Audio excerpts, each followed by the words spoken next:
I had seen this story last week. I kind of debated talking about it. And then I had a couple other friends who sent me the link and they were like, hey, did you see this? And of course I did.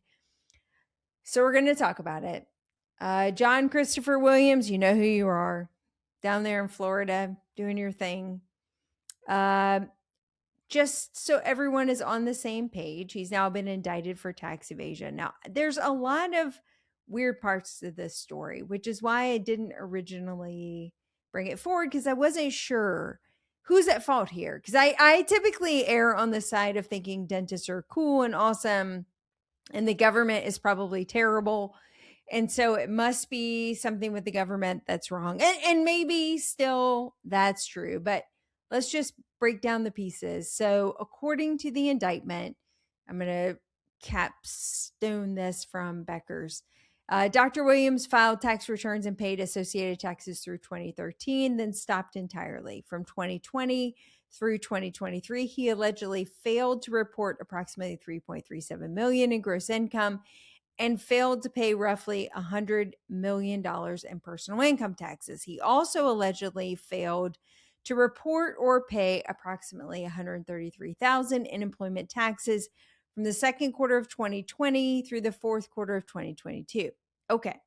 But while this is all happening, he's pissed off at the IRS, as best I can tell.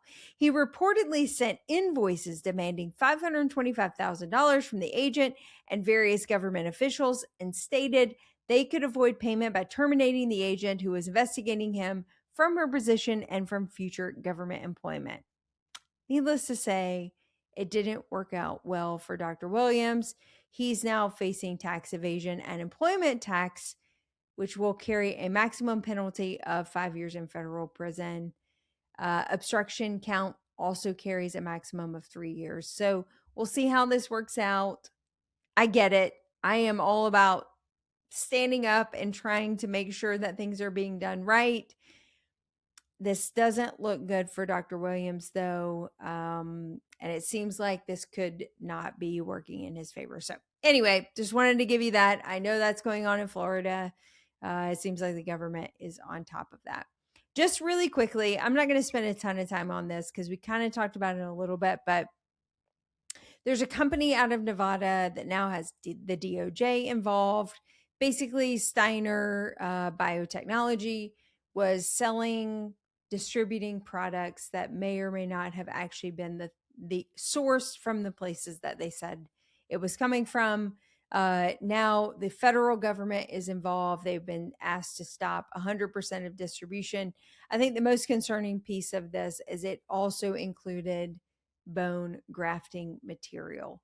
So I saw a post today on Facebook asking or making a comment about how they buy hand pieces on eBay and blah, blah, blah, blah, blah. And is that okay or not? And their rep had told them that was unethical. I will tell you as a dentist, it is really important to be sourcing your products from FDA approved, validated, and verified resources.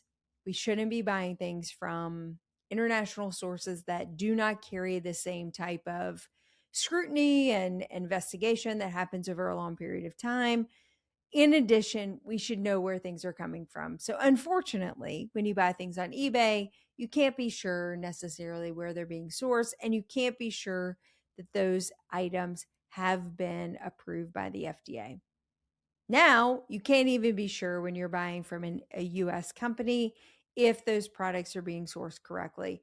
So again, vigilance at its best. If it seems too good to be true from a pricing perspective, it actually might be.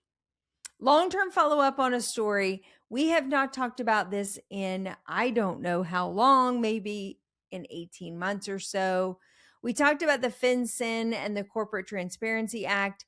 All of these were just going to be extra regulatory steps and big fines for small practices that didn't complete the paperwork. Well, guess what, guys? You're pretty much exempt at this point. Any dental practice with fewer than 20 employees or less than $5 million in annual gross receipts no longer have to report beneficial owners' names, births, addresses, or identification details. I don't know if this makes any difference to anybody except just another piece of freaking paperwork to have to complete on a daily basis to verify and validate who you are and what you are doing. So I'm glad to see that go away. Larger corporations are probably still going to have to comply with this ruling, but I don't think, as a general rule, it's going to affect our majority population in the dental world. All right, guys, last one for the night as a follow up from last week's story. Remember, we talked about the ADA is seeking information on antibiotic prescription, and they're re-looking at how dentists prescribe antibiotics. And we cautioned that they need to be very careful to make sure that they don't restrict doctors' ability to use antibiotics in a way that they seem judicious. Well, the Mayo Clinic is also offering an opportunity to provide feedback. And guys, for me, this one hit a hot spot because it is specific to prophylaxis and dental care related to hip and knee replacements. Now, our producer is going to put the link in the chat.